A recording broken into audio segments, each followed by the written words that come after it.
Ladies and gentlemen, good day and welcome to the Nuvama Wealth Management Limited Q2 FY2026 earnings conference call. As a reminder, all participant lines will be in the listen-only mode, and there will be an opportunity for you to ask questions after the presentation concludes.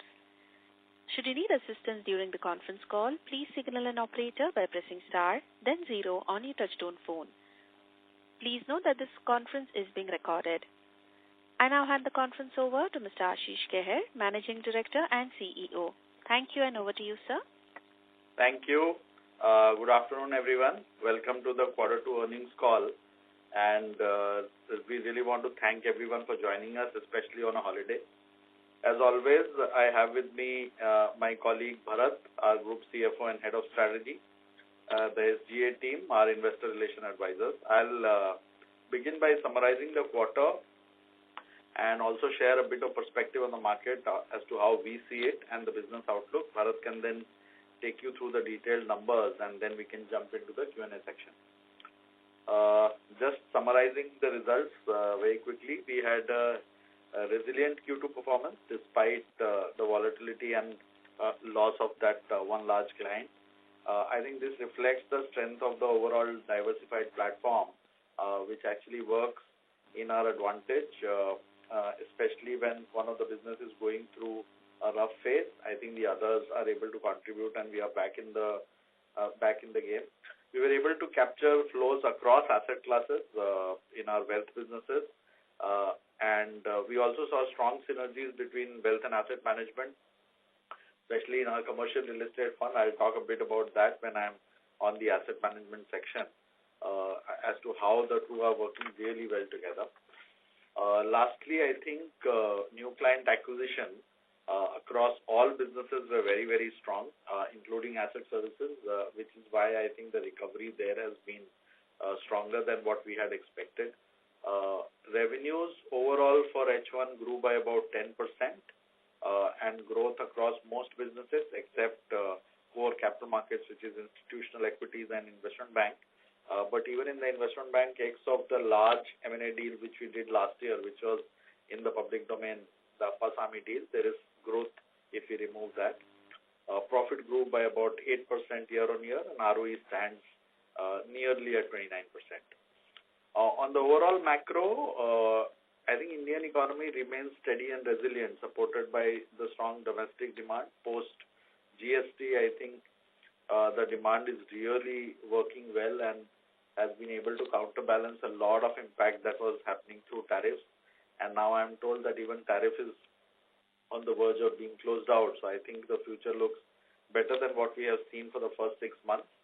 And on the regulatory side, in my view, both SEBI and RBI are following an approach of disciplined pragmatism. They are bringing in reforms which may look a bit tough in the short run, but I think in the long run it will have a genuinely, multiplier effect on the overall wealth management, asset management, capital market, insurance businesses, which I think is good. But yes, short term there will be some strain in the new announcements that are coming.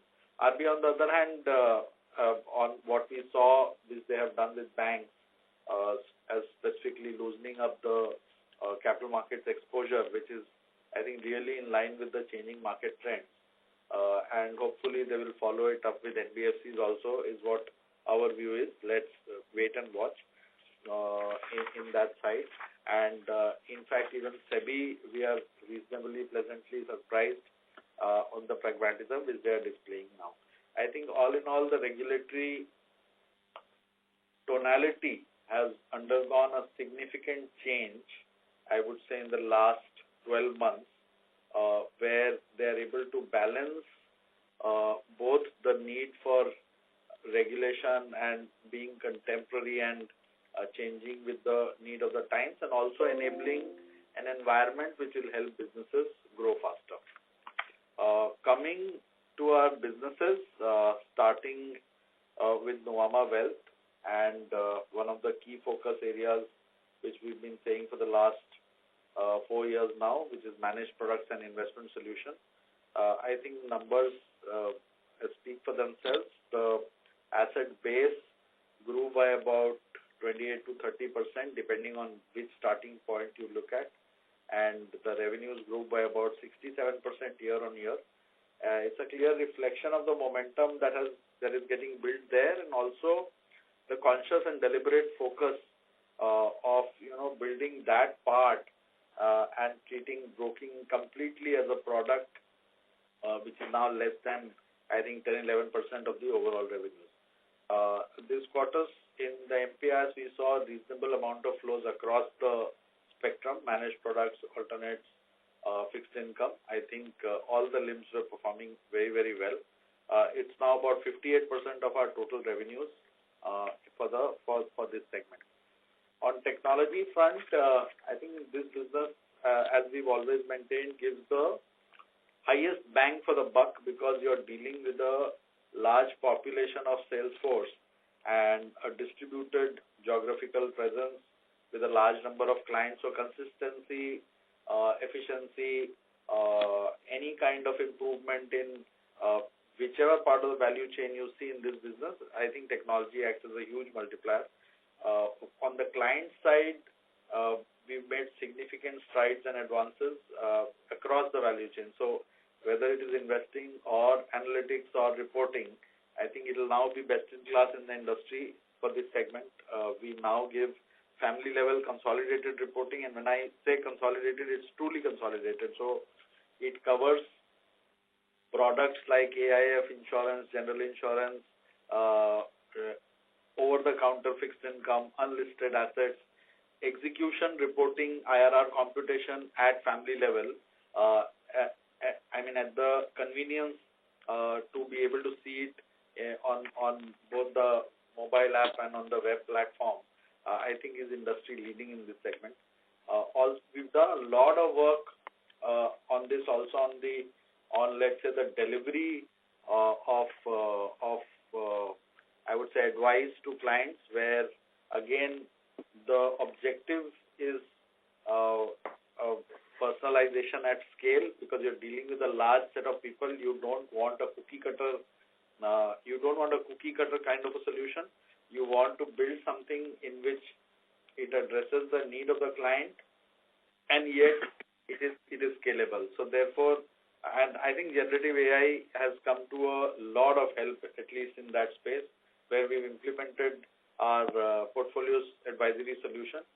We piloted with the top 35,000 clients, and I think the results were very, very encouraging. The clients for the first time saw their overall portfolio spread across multiple distributors in one place, and were able to play around on how to do allocation, what objectives, what goals they want to achieve.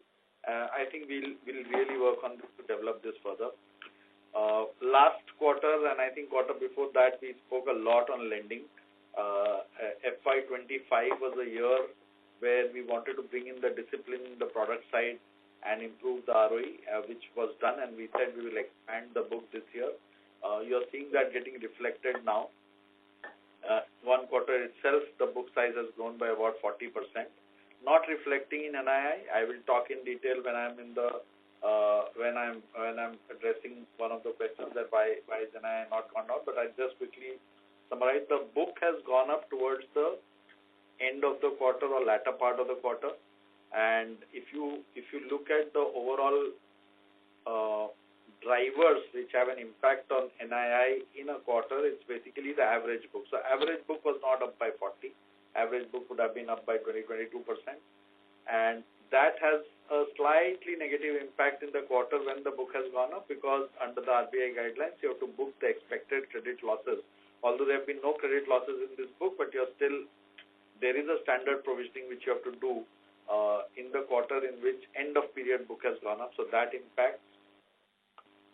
Second thing that impacts the NII in this segment is in the ESOP business, how much of the loan book is getting churned, because if the churning is high, then processing fees gets upfronted. So that churning was lower in this quarter. And third is that we, on our financing side, about 25 to 26% of our financing comes from market-linked debentures, and that has a quarterly volatility in the hedging cost.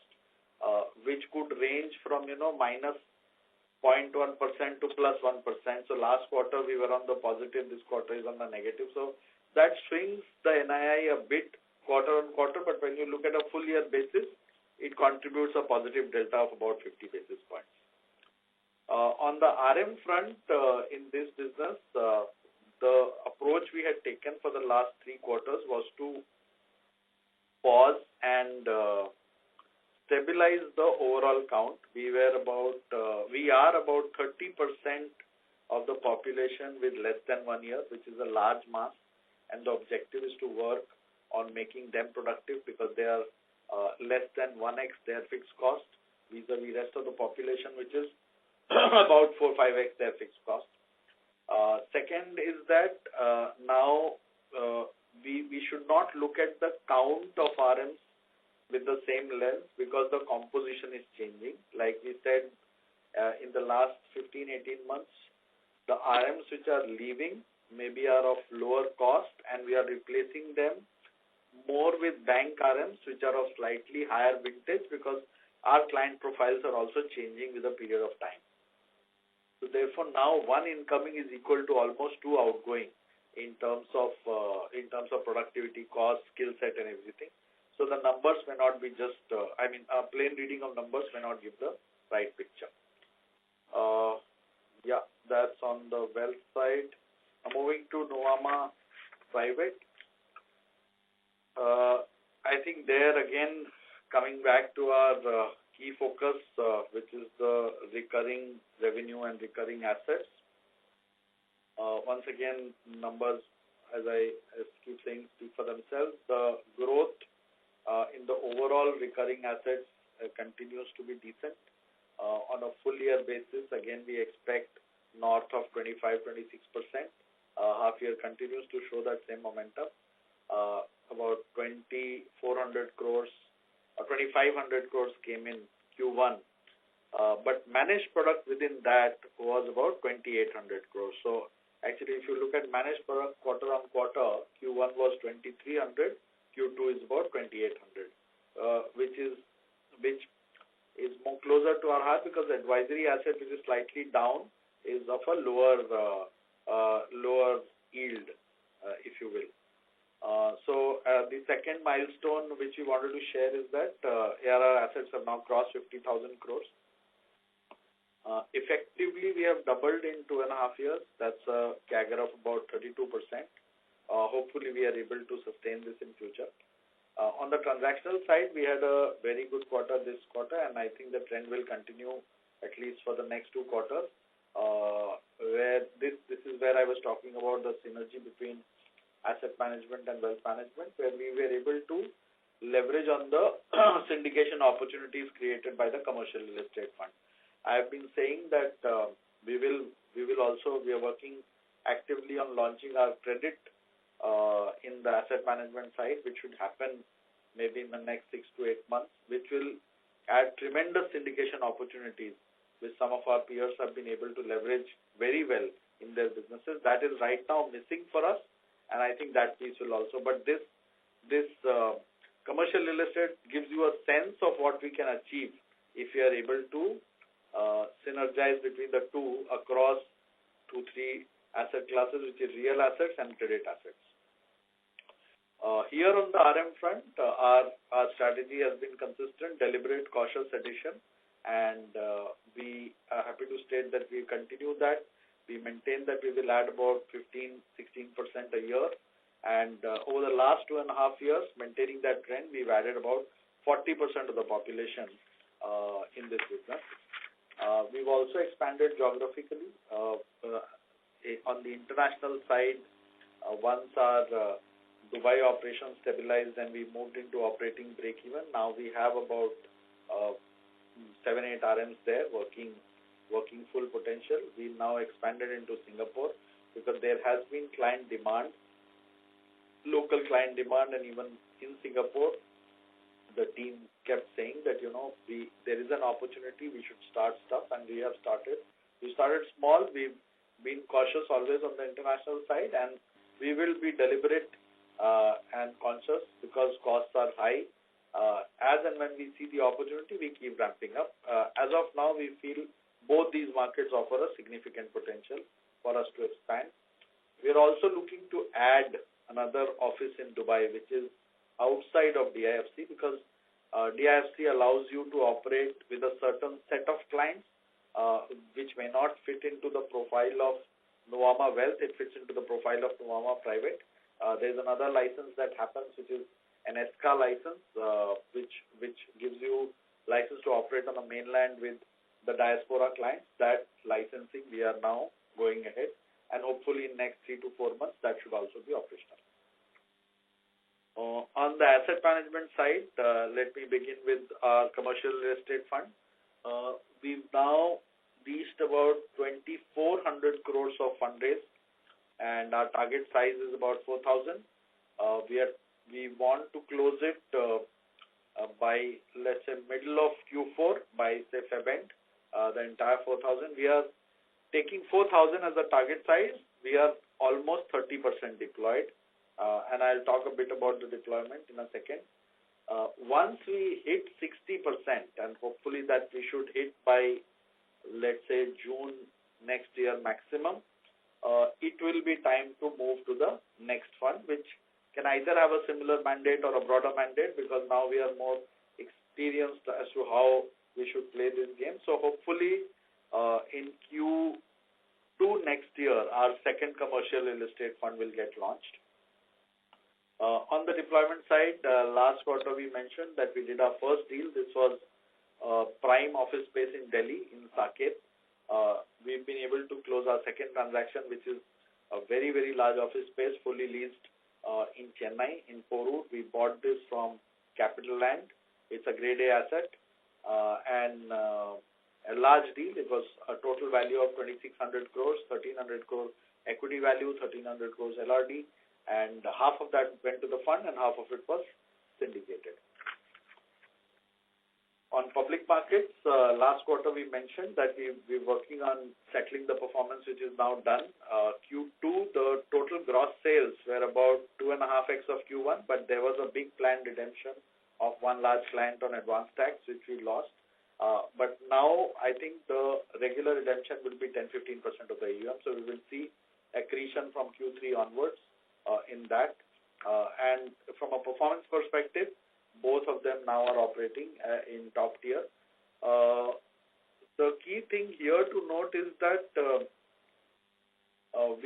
you're all aware that we applied for the mutual fund license because we were very keen to operate the SIF vehicle, because it gives a significant tax advantage as compared to an AIF for both the strategies which we run. Thankfully, now we have a track record in both the strategies, which is long short and absolute return. And for us, both these strategies work very, very well in the regulatory guardrails which have been implemented for SIF. So as and when we get the SIF license, the expectation of which is in the next maybe 6 months, we want to go live.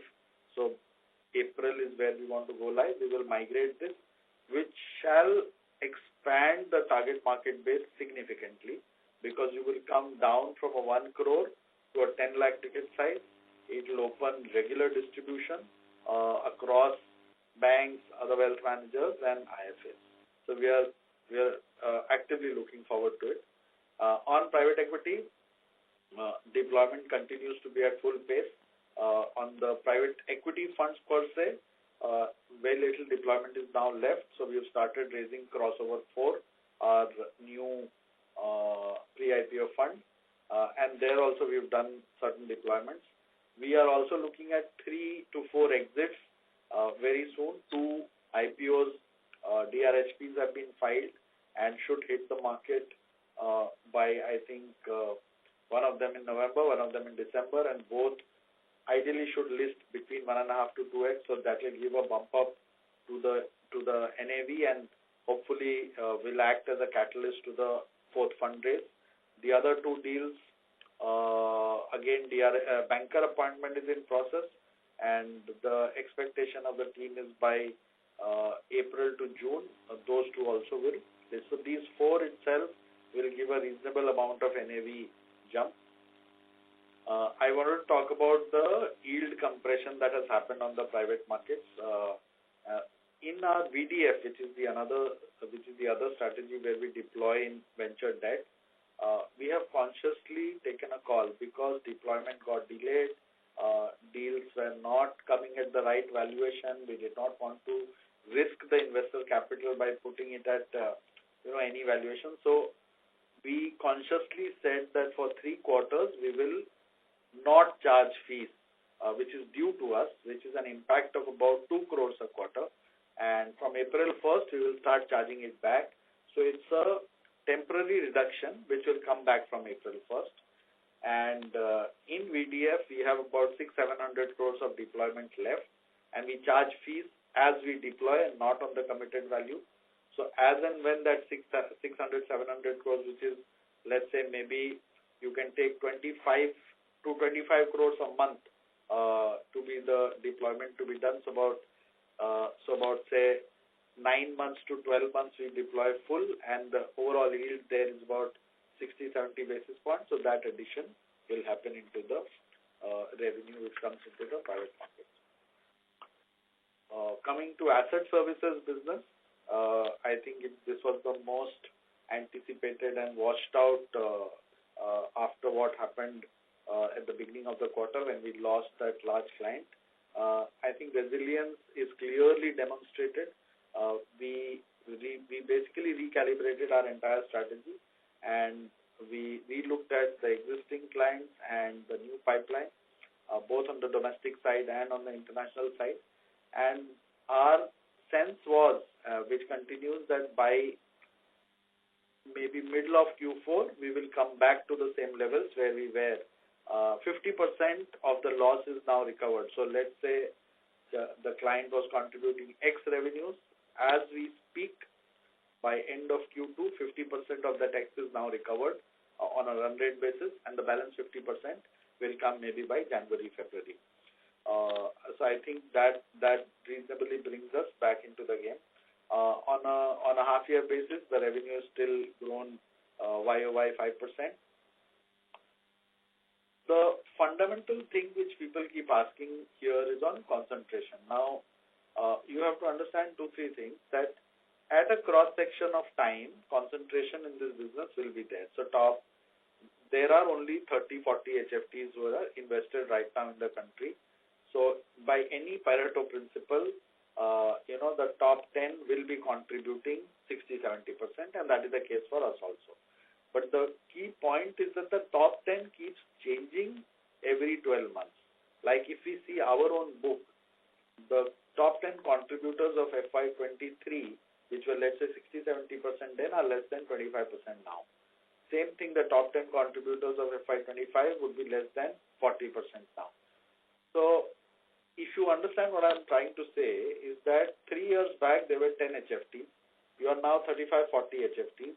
And if you plot this 3-4 years out, you are looking at 100 HFTs. So structurally, the concentration in the market will keep coming down as you move forward. So I don't think one should be too hung up on that. Market opportunity remains really attractive. If you look at the overall FPI AUM growth, that has clocked about 20% on a 5-year basis, despite so much exits that has happened. And AIF PMS have clocked about 45% CAGR of the last 5 years. And even now, in the last 6 months, there have been about 150 new registrations each for FPIs and AIF PMSs. So I think the strategic trend remains as strong as ever for this business. Our pipeline also is extremely strong. I think new client acquisition continues to keep pace.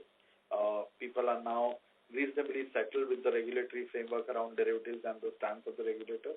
I think they are now increasing the pace of their deployment. So I think business seems to be in a good place from a sector and a macro perspective here also. Institutional equities and IB, I think, is going through a tough phase, especially on the institutional equity side this year, because when you compare last year to this year, I think the key change that has happened is that the F&O regulations came.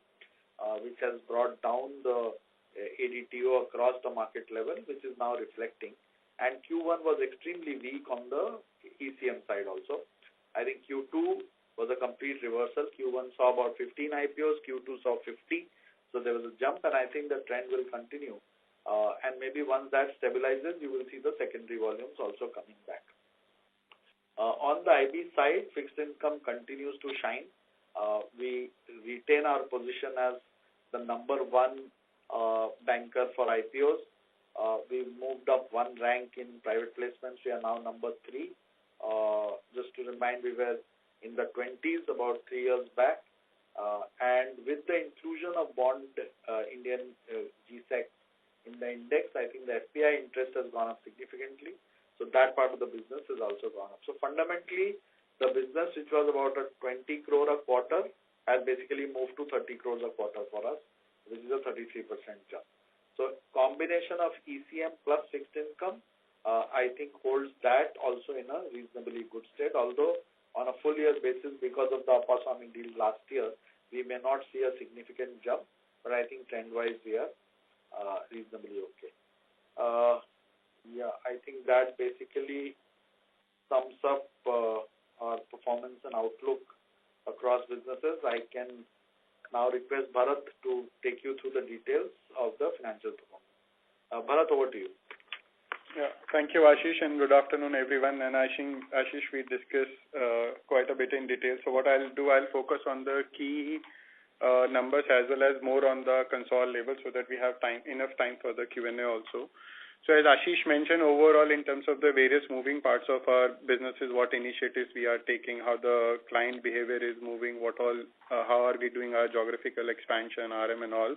So that has been discussed. And the two things which is over and above what Ashish has covered is that we have actually declared our interim dividend for FY2025-26, which is 70 rupees per share. This has been approved by the board in the yesterday board meeting. This is similar to our dividend distribution policies where we have mentioned about 40 to 60% is our dividend distribution range, and this comes out to be around 49-50% for the H1 profit. So we have declared that the record date will be of 11th of November for that. The second is that in the board meeting we also deliberated should we look at our share split, and I'm happy to share that the board has actually decided to split the share from ₹10 face value to ₹2 face value. Obviously, it will take some time in terms of the way the all paperwork and the things has to be done, but the share split has also been approved by the board.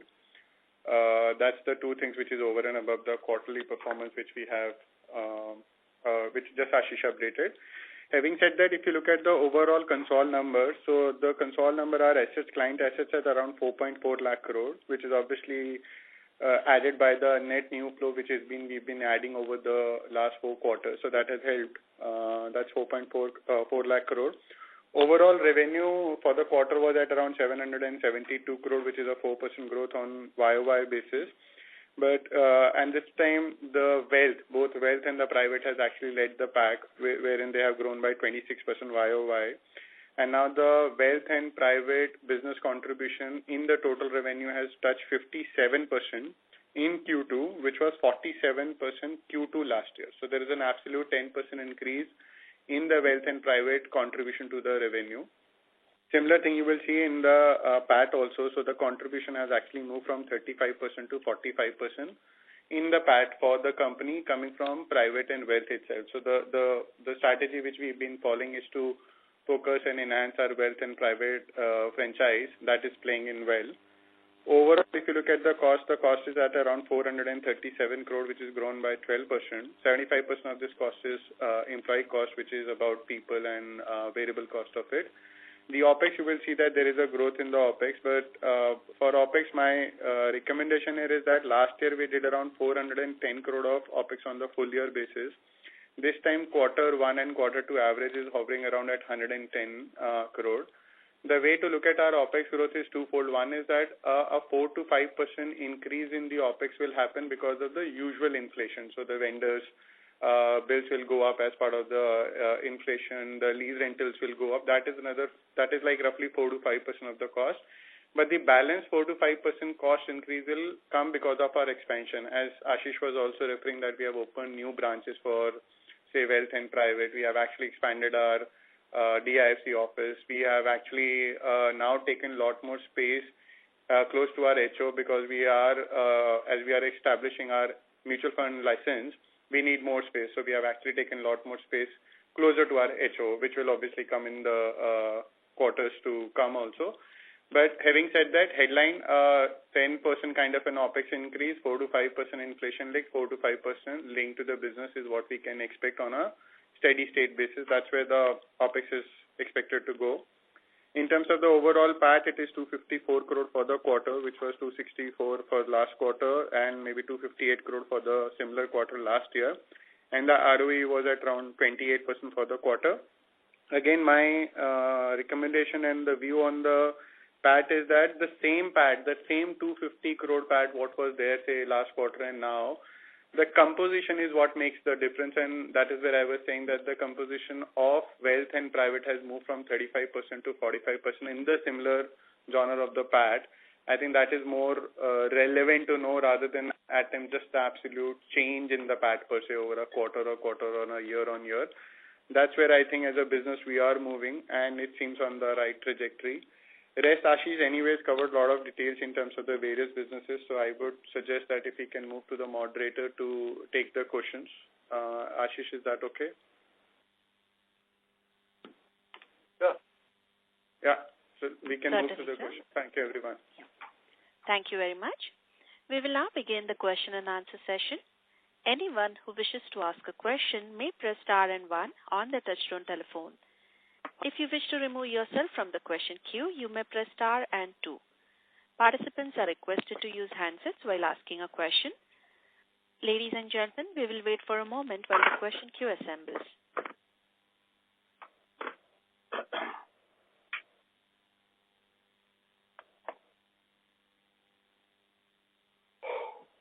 We'll take a first question from the line of Prayesh Jain from Motilal Oswal.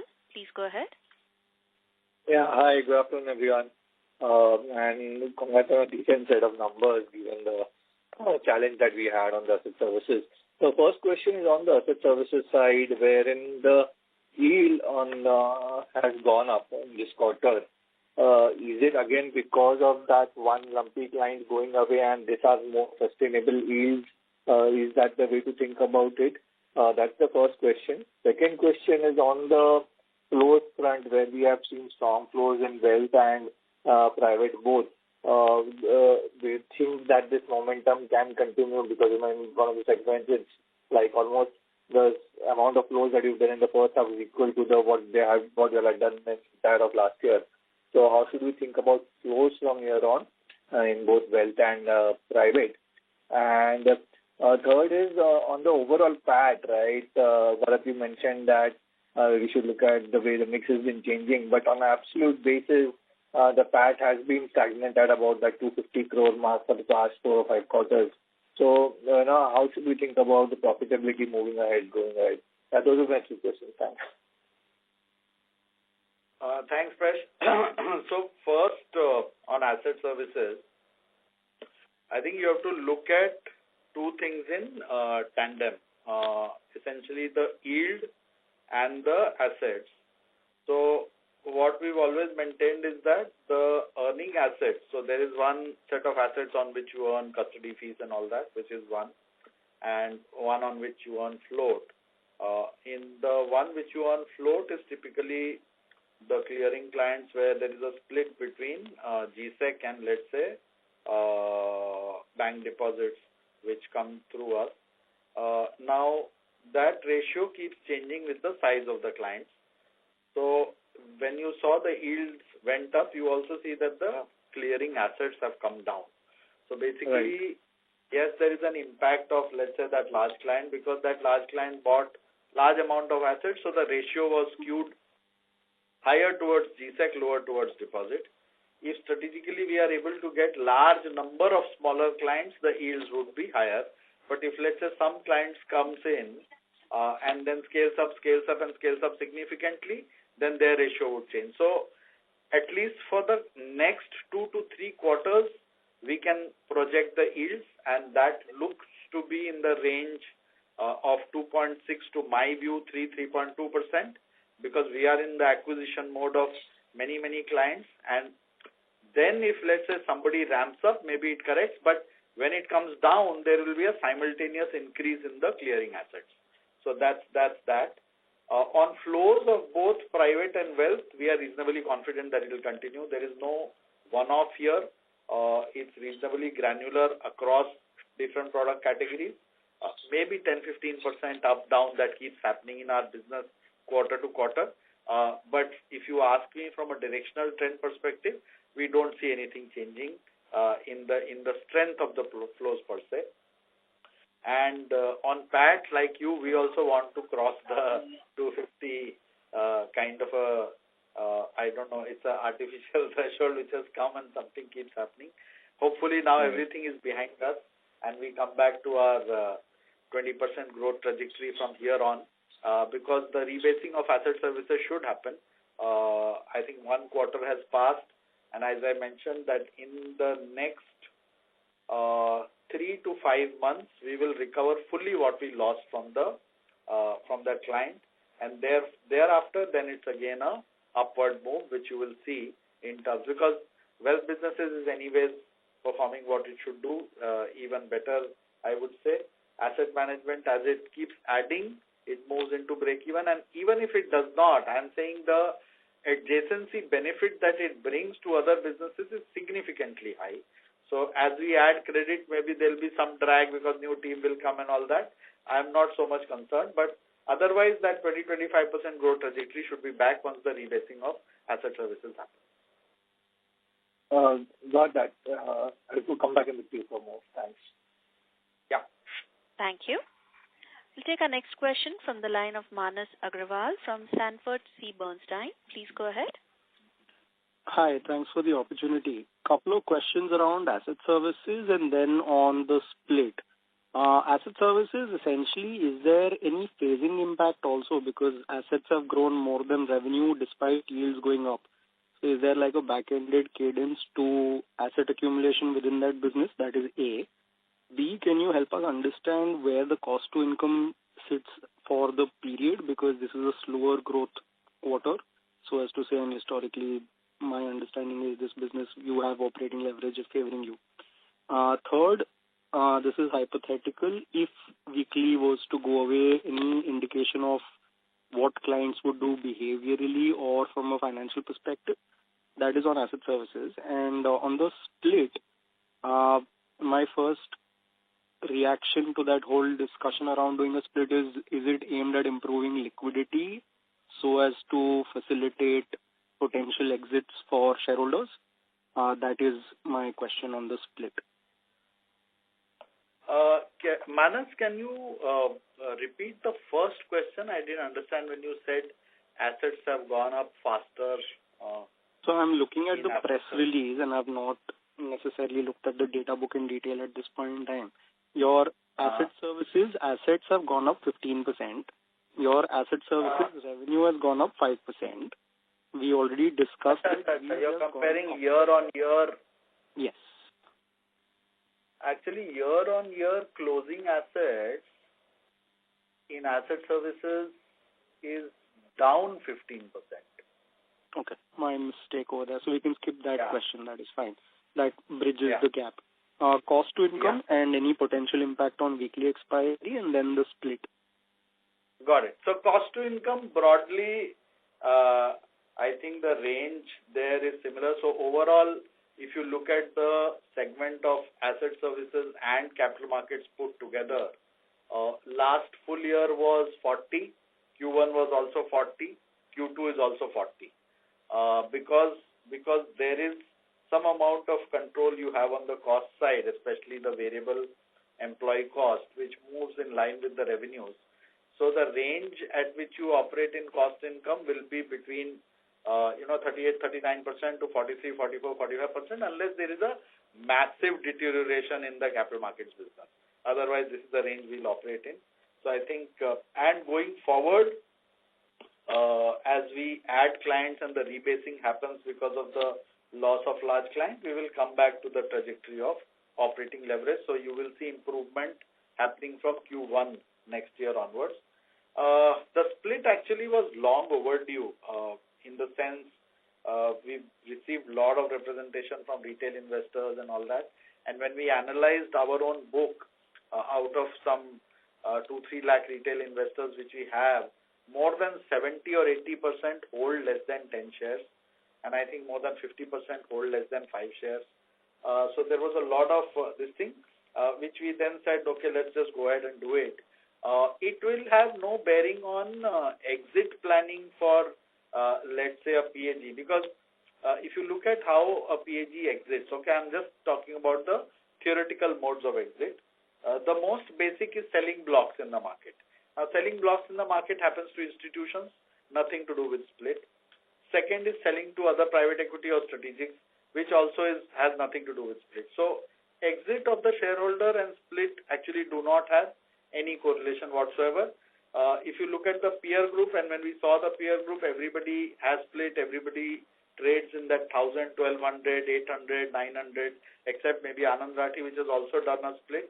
Otherwise, if you look at Motilal, if you look at 360, if you look at IFL, everybody has that 2 rupee or 1 rupee stock. We were the only one remaining at that $10. So I think we just said we should just do it. That's it. Understood.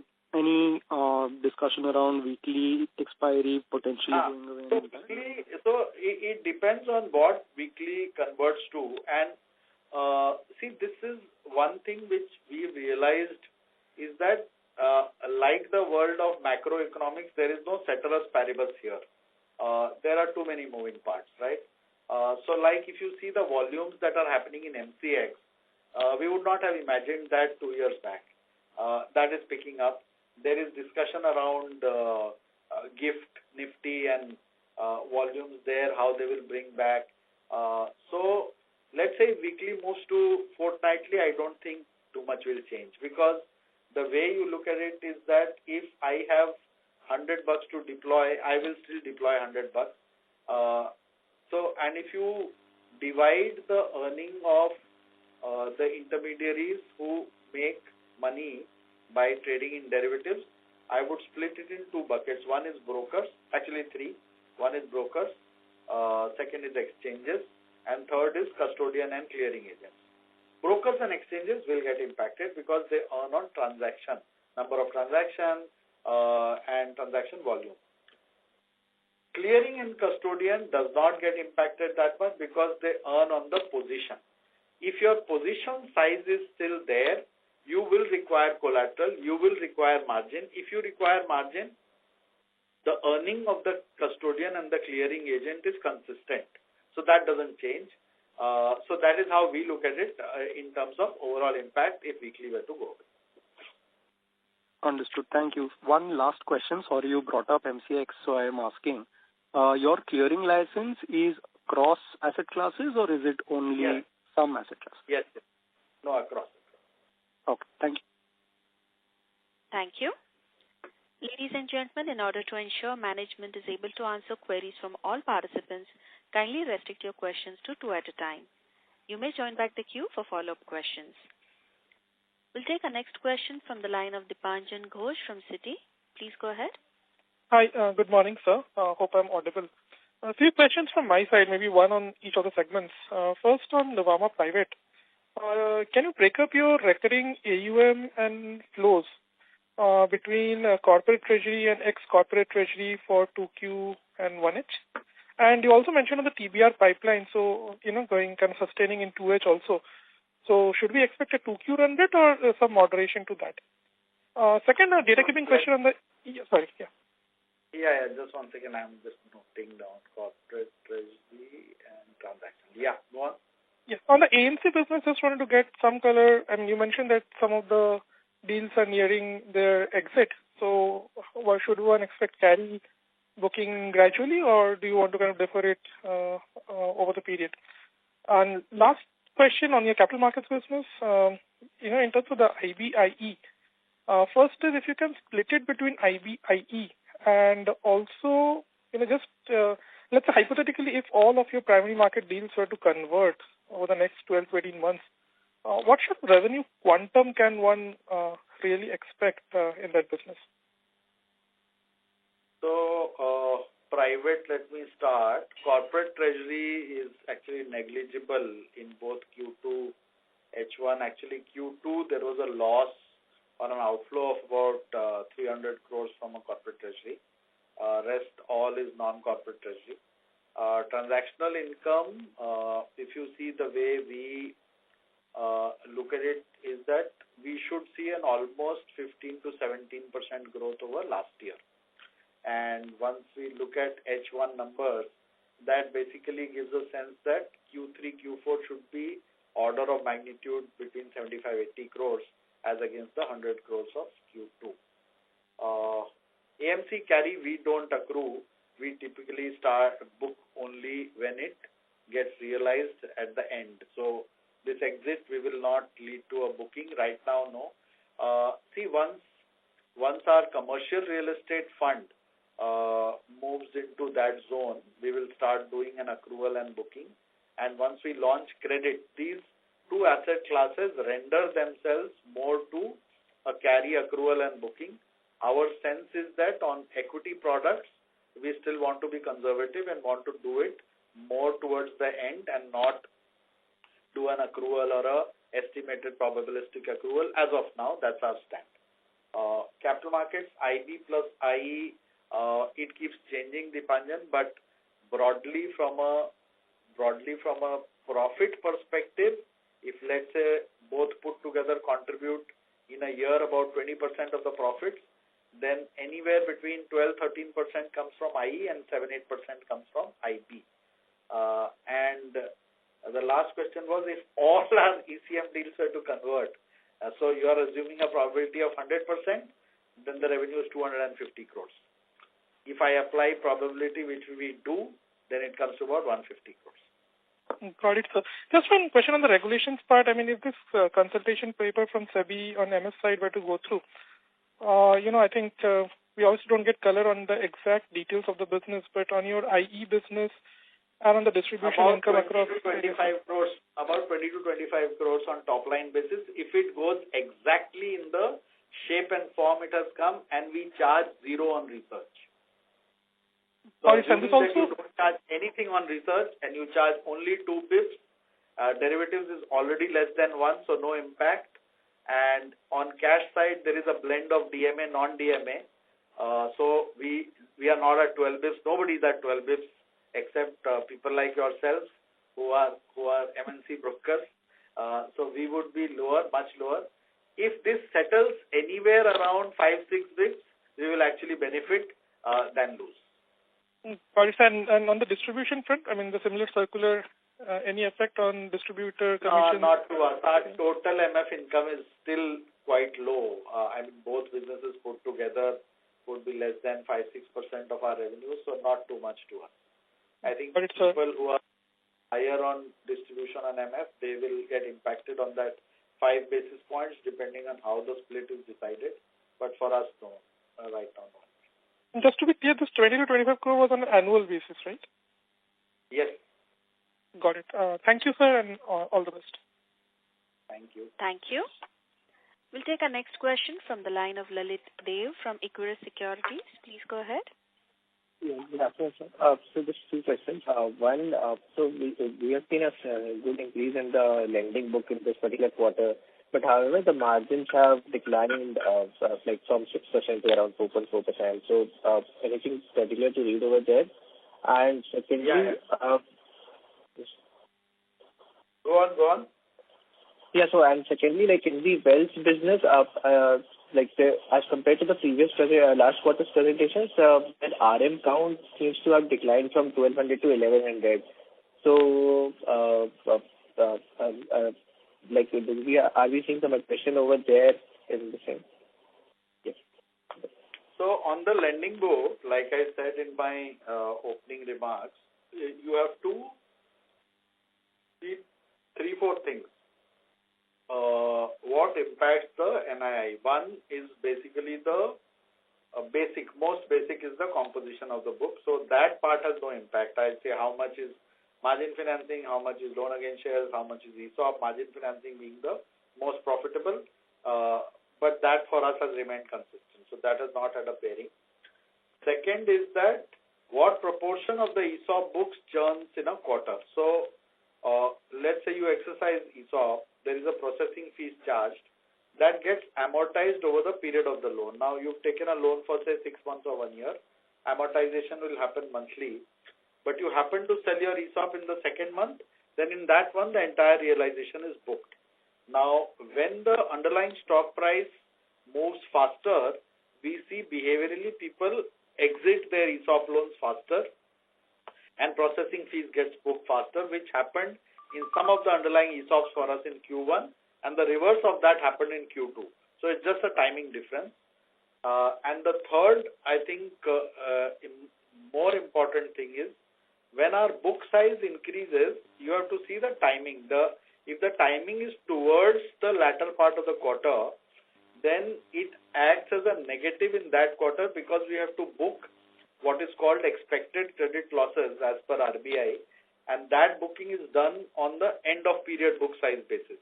So let's say hypothetically your book was 100 crores at the end of Q1 and it remained at 100 for the next 2 months, and in third month it became 200. So now you earned NII on 200 only for 1 month, but you paid the expected credit loss on the full 200. So the benefit will start coming from next quarter onwards, which you will see.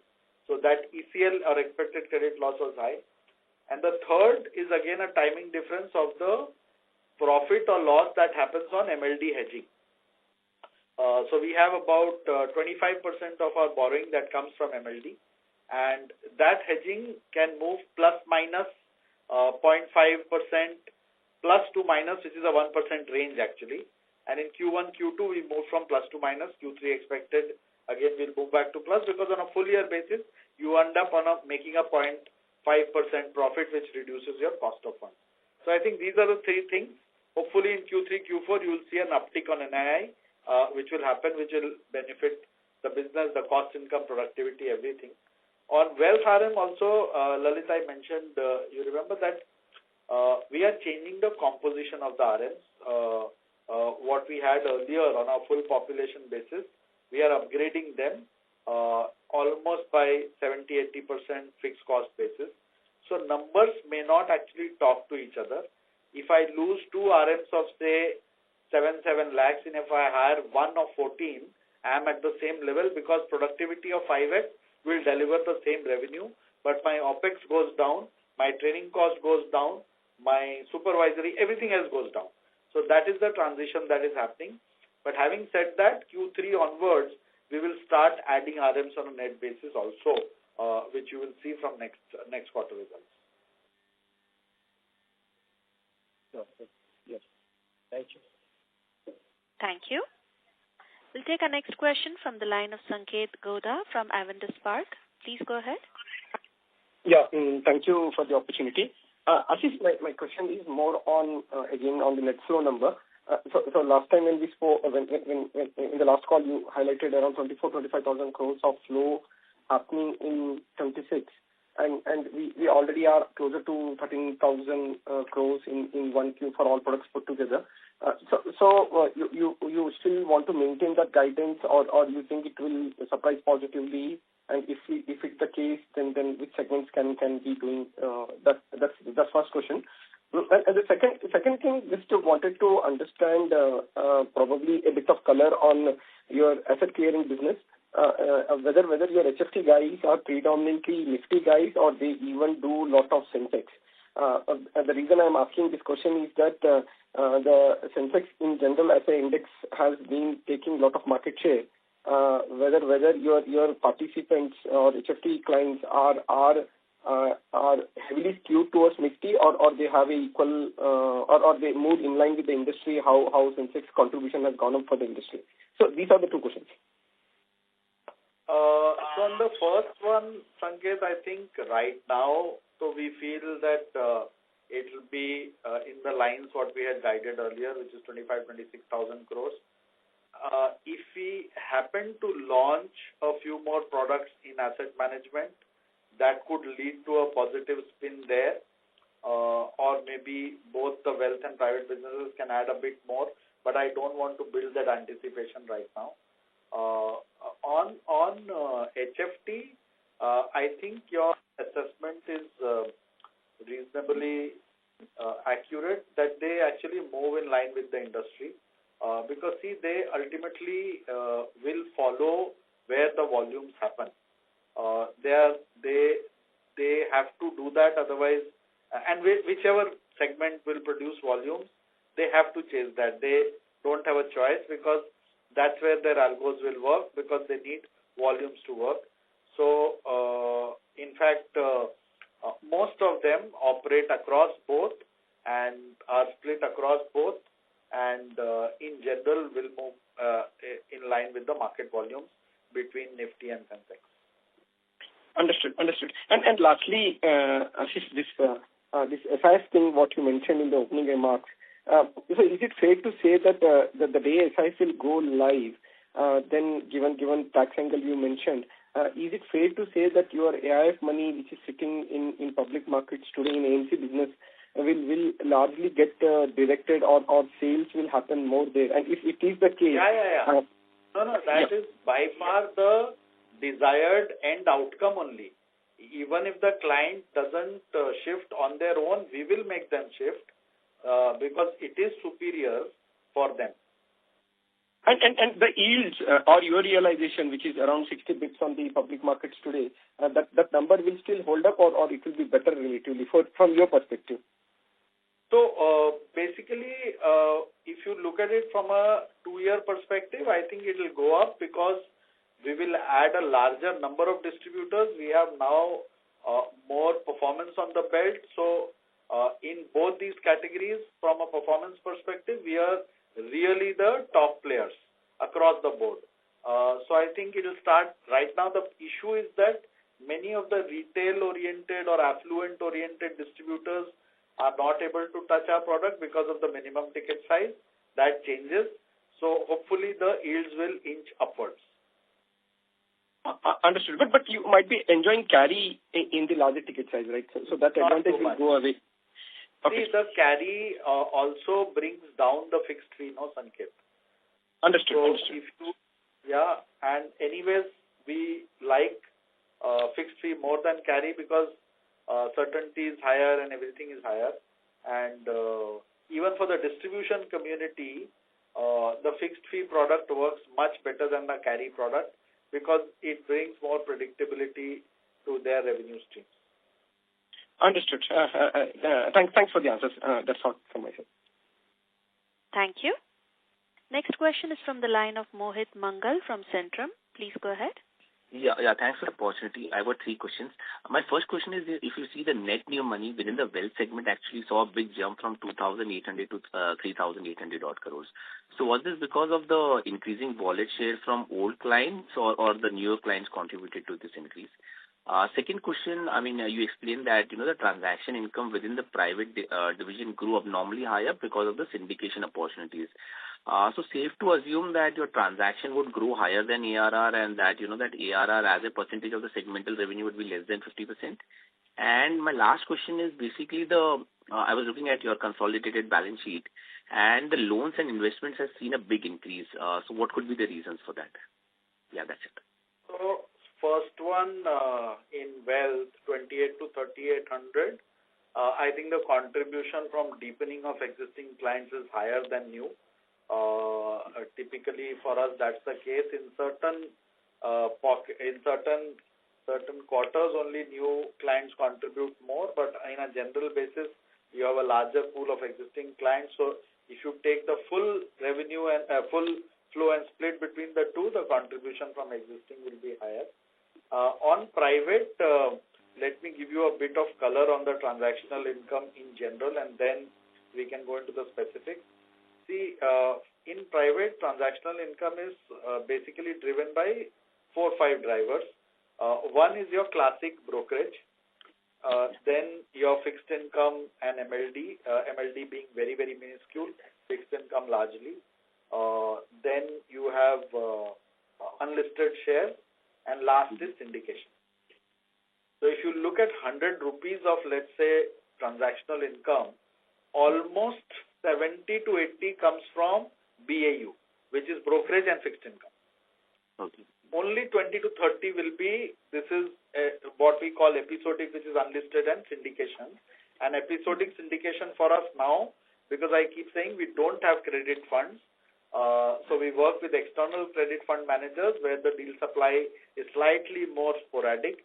Once we have our own credit funds launched and we are deploying every month, you will see this syndication also become a part of BAU like for some of our peers. So it's a combination of this. But if you are asking whether between ARR and transactional, the share of transactional will go up like in this quarter for full year basis, the answer is no. On a full year basis, we will still end up, I think, with more than 55% being ARR and 40 to 45% being transactional. And loan book and investment book gone up. Investment is basically client facilitation where we hold stuff on our book to downsell. So that is in line with the growth of business. Both fixed income and any other syndication or unlisted deals, if it is sitting on the balance sheet and the transaction has not yet concluded with the downselling, that's just temporary. But loan is, as a part of design, we said that we will grow, because if you look at our overall lending income, it's let's say 10 to 12%, whereas if you look at our peers, it's about 20%. So there is a 50% gap, which is a clear scope available for us to ramp up the loan book. This is the first step we have taken. Directionally, we will keep increasing that. Understood. Thanks. This is very helpful. Thanks, and wish you all the best. Thank you. Thank you. Next question is from the line of Raghavesh from JM Financial. Please go ahead. Raghavesh, your line is unmuted.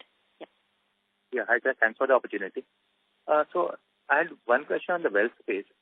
So when I try to, back calculate the retention which are having on the MPIS business, it's coming to somewhere around 1.5, 1.6%. So can you explain that, or am I doing something wrong? Can you repeat the sentence? There was. Raghavesh, can you use your handset mode, please? Yeah, hi. Is it better? Yeah. Yes. Yeah. So on the MPIS in the wealth space, when I'm looking at somewhere around 38,000 crores of client assets, and the revenues which you are giving, my retentions are coming to somewhere around 1.5, 1.6%, which appears slightly high. So can you explain how that number is, coming in? So if you look at the products there, it's essentially mutual fund, PMS, AIF. These three would be managed products.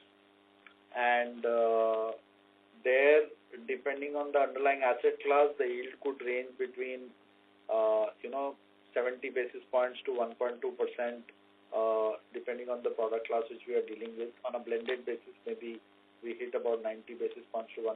And then there is fixed income, there is insurance, there is MLD, there is unlisted, where you are earning more transactional income and the yield is on gross sales, which is higher.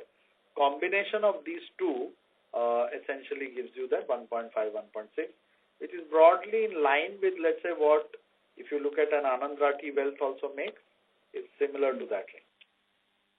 Okay. Okay, sir. Thanks for this. Thank you. Ladies and gentlemen, due to time constraints, we'll take that as the last question for today. I now hand over the call to management for closing comments. Over to you, sir. Thank you. I think I really want to thank all of you for being there on a holiday. We were expecting a lower participation. I think this has been higher than what we had expected. Would look forward to meeting you all once again in quarter 3, hopefully with positively surprising all of you. Thank you once again. Thank you. Thank you. On behalf of Nuvama Wealth Management, that concludes this conference. Thank you for joining us, and you may now disconnect your line. If you found this video helpful, please like, share and subscribe to Concall India for latest upcoming Concall.